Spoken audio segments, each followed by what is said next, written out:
जिसमें रोमन सेना दिखाई जाती है जो बर्तानिया के मोना नामी आइलैंड पर आती है। इसी आइलैंड पर ड्रॉइड नामी कबीला रहता था।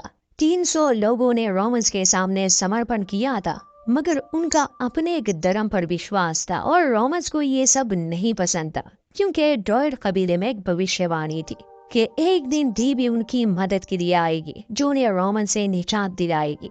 खैर, रोमन्स उन 300 लोगों को बेरहमी से कत्ल कर दे रहे हैं। कुछ दिन बाद हमें रोम में दिखाया जाता है कि सेनापति पॉलिनस कुछ समय के रोमन राजा नेरो के पास आता है, बताता है कि ड्रॉइड कबीले को खत्म कर दिया गया है, मगर उनके अलावा भी बहुत से लोग इस बात पर विश्वास रखते हैं कि एक दिन भी उनकी मदद के लिए आएगी। तो नेरो ये आदेश देता है कि यूरोप में अगर कोई भी औरत राज संभालने का दावा करे तो उसे खत्म कर दिया जाए। राजा को भविष्यवाणी से डर था कि कहीं ऐसा ना हो कोई औरत के सेना बनाकर उसे हरा दे। इसके बाद हमें बर्तानिया की इसीनी नामी कबीला दिखाया जाता है। ये कबीला शांति से रहता था, यहाँ तक कि इन्होंने रोमन से हाथ भी मिला लिया था ताकि वो इन्हें नुकसान ना पहुँचाए। हाँ, बदले में इन्हें कुछ देना पड़ता, जैसे पैसे, खाना वगैरह, मगर बाकी ये शांति से रहते थे। इस कबीले के राजा का नाम प्रेसाइटस था। इन दोनों की 2 बेटियां थी जिनसे ये बहुत प्यार करते थे। एक सुबह राजा के पास उसका सलाहकार आकर बताता है कि रोम वाले एक नए प्रोक्यूरेटर को भेज रहे हैं जिसका नाम केटस है, और वो बर्तानिया के कबीलों को पसंद नहीं करता। मतलब कि अब वो जो भी कहेगा इन लोगों को उसकी बातें माननी पड़ेगी। राजा इस मामले पर गौर करता है। रानी अपने बच्चियों को लेकर मार्केट चली गई। रास्ते में उन्हें पेड़ से लटकी कुछ लाशें नजर आई जिन्हें बेदर्दी से कत्ल कर दिया गया था। रानी अपने बच्चों को समझाती है कि जरूर इन लोगों ने कोई बुरा काम किया होगा, इसलिए इन्हें सजा मिली, मगर रानी की नौकर बताती है कि नहीं, असल में ये ईसाई है इसलिए इन्हें सजा हुई। रोमन्स ईसाइयों से नफरत करते हैं। ये जानकर रानी को बहुत बुरा लगता है। जब ये लोग मार्केट जाते हैं कुछ सामान लेने, वहाँ पर दूसरे कबीले के कुछ योद्धा थे।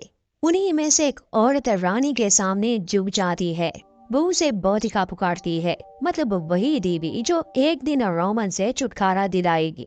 बाकी योद्धा भी उसके सामने झुक जाते हैं। हाँ, ये सब एक रोमन देख लेता है तो उसे बहुत गुस्सा आया। वो रानी का अपमान करने लगा। रानी भी इस बात से इनकार कर रही थी कि मैं इन लोगों को नहीं जानती, ना ही मैं कोई देवी हूँ। तभी कारिमेंडा नामी औरत उस रोमन का हाथ काट देती है और फिर सर। रानी और उसकी बेटियां ये सब देखकर कांपी घबरा गए। कबीले के वो लोग वहां से निकल जाते हैं और रानी अपने बच्चों को लिए घर वापस आ गई। राजा को इस बात का पता चलता है। उसने रोमन्स के साथ समझौता कर लिया था, मगर बदले में उसे रोमन्स की ये शर्त भी माननी पड़ी कि अब उसकी पत्नी और बेटियां 1 साल के लिए मार्केट नहीं जा सकते। रानी पूछती है कि आखिर वो लोग मुझे बौतिका क्यों पुकार रहे थे, तो राजा उसे बताता है कि शायद तुम्हारे पूर्वजों की वजह से। असल में रानी जिस कबीले से थी, मतलब उसके पिता दादा, वो बहुत ही खतरनाक कबीला था। उन्होंने बड़े बड़े युद्ध जीते थे। अगले दिन रानी अपने बच्चों के साथ तलवारबाजी कर रही थी, जिसमें वो इतनी अच्छी नहीं थी। फिर केरन को किसी काम के सिलसिले में जाना था। रानी राजा से कहती है कि इसका बर्ताव बड़ा अजीब सा है। असल में उसने अपने पूरे परिवार को एक युद्ध में खो दिया था। शाम को रानी अपने इतिहास के बारे में पूछती है। मजबूरन राजा को सब बताना पड़ा। वो एक तलवार निकालता है, एक पुरानी ड्रॉइड तलवार जिसमें जादुई शक्तियां भी थी। राजा बताता है कि जब मैंने तुमसे शादी की तब तुम्हारे पिता ने मुझे ये दी थी। अपने इतिहास के बारे में जानकर रानी को काफी हैरानी हुई। अगली सुबह रोम का प्रोक्यूरेटर केटस इस कबीले में आता है। वो अपना हाथ राजा के सामने करता है ताकि वो उसकी अंगूठी चूमे। असल में वो साबित करना चाहता था कि ये लोग कुछ नहीं। खैर, राजा और रानी उसका बहुत अच्छे से स्वागत करते हैं, मगर केटस कई बार उनके और उनके लोगों का अपमान करता है। मगर राजा और रानी मजबूर थे, इसलिए वो कुछ नहीं कहते। उनके जाने के बाद राजा अपने लोगों से कहता है कि हमें इनके सामने अच्छे से पेश आना होगा। ये आदमी खतरनाक है, ये हमें खत्म कर सकता है। मगर साथ ही वो ये भी दिखाना चाहता था कि ये इलाका इतना भी सुरक्षित नहीं। वो केरन से कहता है कि कुछ योद्धाओं को इकट्ठा करो, आज रात हम कुछ रोमन्स को मार देंगे, जिससे केटस को यकीन हो जाए कि यहाँ रहना इतना भी आसान नहीं। रात को राजा अपने कुछ साथियों को लेकर हमला करने जाता है। सुबह होती है तो केरन लौट आया मगर राजा नहीं। जब वो रानी को ये बुरी खबर सुनाता है कि कल रात वाले हमले में राजा मारे गए तो उसका दिल टूट जाता है। वो केरन पर भड़क जाती है, गुस्सा करती है कि तुम अपने राजा की सुरक्षा नहीं कर सके, ये सारी गलती तुम्हारी है।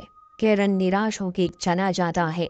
अब चूंकि कबीले का कोई राजा नहीं था तो रानी कमान संभालती है। केरन इस सबसे खुश नहीं लग रहा था और फिर उसी रस्म में केटस अपने सैनिकों के साथ आ जाता है।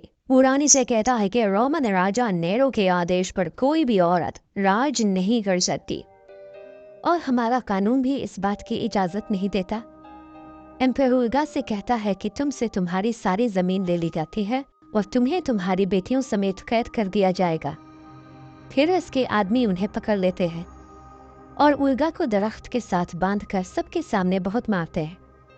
एम्पायर कहता है ये बाकी सब लोगों के लिए सबक है ताकि तुम लोगों में से कोई भी आइंदा यहाँ हुक्मरानी करने का ना सोचे। आदि वो वॉरियर वुमन और उसका एक साथी ओल्गा को बचाने के लिए आते हैं और पहरेदारों को मारते हुए रात के अंधेरे में उसे बचा ले जाते हैं।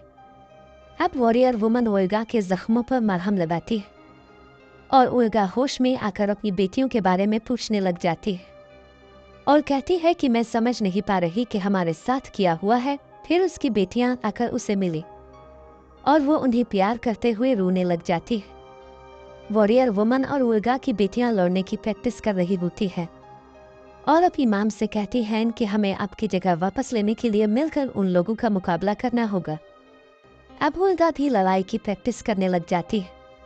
वॉरियर आदमी उससे लड़ने की ट्रिक्स के बारे में बताता है। वॉरियर वुमन ओल्गा की तलवार उसे वापस देती है। अब वहाँ कुछ और आदमी आते हैं। इनमें से एक आदमी ओल्गा से कहता है कि तुम अपनी हिफाजत तो कर ना सकी तो हमें रोमन से कैसे बचाओगी, और उसका मजाक उड़ाते हुए इससे तलवार लेकर उसे तोड़ देता है और फिर इस तलवार को पानी में फेंक देता है। ओल्गा गुस्से से पानी में कूद जाती है और तलवार वापस ले आती है। वो तलवार दोबारा से ठीक हो चुकी होती है तो वो आदमी इसके आगे झुकते हुए कहता है कि हमें भी अपनी फौज के तौर पर तस्लीम करो। ओल्गा तलवार को आसमान की तरफ करके उन्हें पॉजिटिव सिग्नल देती है और कहती है कि रोमन्स काफी अरसे से हमारे ऊपर नाजायज कब्जा किए बैठे हैं, अब उन्हें सबक सिखाने का वक्त आ चुका है, और अपनी तलवार लेकर वहां से चली जाती है। फिर वहां रोमन्स का एम्पर आता है और अपने आदमियों को हुक्म देता है कि ओल्गा को मार डालो तो वो उससे कहती है कि मैं बोडेका की क्वीन हूँ और मैं मरते दम तक अपने लोगों और अपनी बेटियों की हिफाजत करूंगी, और अपनी तलवार से एम्पर पर हमला कर देती है। इसके बाकी साथी भी वहां आ जाते हैं और रोमन से लड़ने लग जाते हैं और बड़ी बहादुरी से इन लोगों का मुकाबला करते हैं और एम्पर का सर काट कर उसे एक स्टिक पर लटका देते हैं और अब इन लोगों का सामान इकट्ठा कर रहे होते हैं।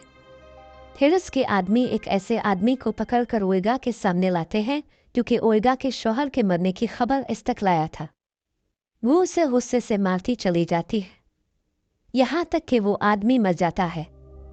ओल्गा उसे देखकर अपने होश खो बैठती है। फिर एक बुरा आदमी क्वीन और एक आदमी को कुछ पीने के लिए देता है जिसने ओबुतिका को इंसानों का खून पिलाने के साथ साथ और भी अजीबोगरीब काम करते हैं। इन्हीं बोनों के सरदार बुतिका को ये बात बता देती है कि तुम्हारा एंड, तुम्हारी मौत करीब है, तुम्हें मरने से पहले बहुत कुछ करना होगा। पता चलता है कि बुतिका को अभी तक अपनी बेटियों के वियंस आते थे। इस औरत की बातें बुतिका को उन वियंस से बाहर ले आती है और उसे यकीन दिलाती है कि उसकी फैमिली मारी जा चुकी है। और इस रियलाइजेशन के बाद बुतिका बहुत ही ज्यादा बीमार पड़ चुकी थी, पर बुतिका को अभी हिम्मत नहीं हारनी थी। वो ऐसे बीमार होकर पड़ी नहीं रह सकती थी। उसकी जिंदगी का एक मकसद था, उसे रोमन से लड़ना था। इसीलिए वो अपनी एक बहुत बड़ी फौज तैयार करती है और कमीलियो नाम के एक शहर पर हमला कर देती है जहाँ के आम मासूम शहरियों को तो रोमन्स ने मार डाला था, पर अब उस शहर में सिर्फ रोमन सोल्जर्स रहा करते थे। बुतिका के किए गए इस हमले में बहुत से रोमन सोल्जर्स मारे जाते हैं, जिसके बाद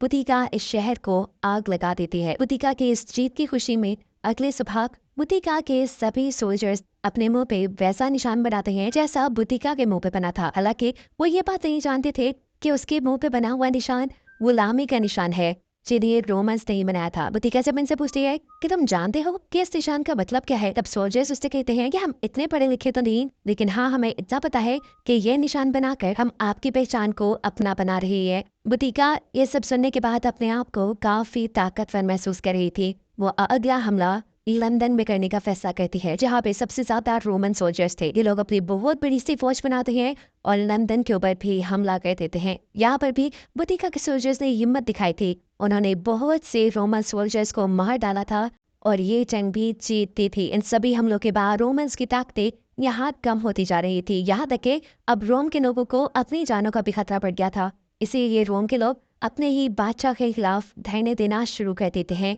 वो बिल्डिंग चला देते हैं और यहाँ तबाही का एक नया मंजर बन जाता है। इस सारी अफरा तफरी में अब रोम के ट्रेनन रोम के राजा के पास आते हैं उनसे पूछने के लिए कि आगे क्या करना है, क्या जंग का ऐलान किया जाएगा, वो लोग जंग कैसे करेंगे। लेकिन इन सब बातों के जवाब में बादशाह कहते हैं, मुझे क्या पता, मैं एक वॉर की थोड़ी हूँ जो मुझे पता हो कि जंग कैसे होगी। मैं तो एक म्यूजिशियन हूँ, मुझे सिर्फ गाना बजाना आता है और ये सारी चीजें मैं हैंडल नहीं कर सकता। ये कहते ही वो अपने हाथ की फील्स काट लेता है, यानी उसने अपनी जान दे दी थी। बादशाह के मरने की खबर बर्तानिया तक पहुंच चुकी थी। वुल्फगार्ड यानी बुतिका का जोड़ेदार ये बात जानता था कि अथॉरिटीज अब चुप तो नहीं बैठेंगी, वो जरूर बदला लेने के लिए आएंगी। इसलिए वो बुतिका से कहता है कि हमें कुछ अर्सा के लिए गायब हो जाना चाहिए और फिर थोड़ी ही अरसे बाद हम और भी बड़ी फौज बनाकर दोबारा हमला करने के लिए निकलेंगे। लेकिन बुतिका अब कदम रोकना नहीं चाहती अपने, वो बस रोमन्स को खत्म करना चाहती है, चाहे उसे इसकी कोई भी कीमत अदा करनी पड़े। जवाब में वुल्फगार्ड कहता है कि मैं अपने सोल्जर्स की जान बार बार खतरे में नहीं डाल सकता। अगर अब जंग आपको करनी है तो आपको अकेले जाना पड़ेगा। बुतिका का फैसला अटल था। वो सिर्फ एक ही कबीले के लोगों को लेकर जंग पे निकल जाती है। लेकिन इस मरतबा रोमन्स भी जंग की पूरी तैयारी के साथ आए थे। इस मरतबा उनसे लड़ना आसान नहीं हो रहा था। बुतिका की फौज मारी जा रही थी। रोमन्स अपने बिछाए हुए एक जाल के सके पहले ही बुतिका के बहुत से सोल्जर्स को मार देते हैं। बुतिका की फौज और ताकत कम हो जाती है, जिसके बाद ये रोमन्स उसके ऊपर हावी होने लगे थे। इस टाइम उसके ऊपर भी एक रोमन सोल्जर हमला करता है और वो नीचे गिर जाती है। वो बहुत तकलीफ में थी, लेकिन लाचार होकर वो मरना नहीं चाहती थी। हिम्मत करके वो दोबारा उठती है, उसे लड़ना था तब तक जब तक उसके जिस्म में आखिरी सांस थी। ये लोग हार के बिल्कुल करीब ही थे कि तभी उसे पीछे से वुल्फगार्ड की आवाज आती है, जो यहाँ अपने साथियों को लिए बुतिका की मदद को आ चुका था। यहाँ जंग दोबारा से शुरू हो जाती है, जिसमें अब बुतिका के लोग जंग जीतने की तरफ जा रहे थे। लड़ते लड़ते बुतिका को उसकी बेटियों के बियन आते हैं, जो उनसे कह रही थी कि आप जो भी करने एंड पे आपको मरना ही है। उसके बियंस उसका ध्यान लड़ाई से भटका देते हैं और ऐसे में उसे एक तीर लग जाता है। बुतिका को गिरता देखकर रोमन सोल्जर्स के लिए तो जैसे ही गोल्डन मौका था, वो सारे एक साथ मिलकर जोर जोर से तलवारें बुतिका के जिस्म में स्टैब करते हुए उसे जान से ही मार डालते हैं।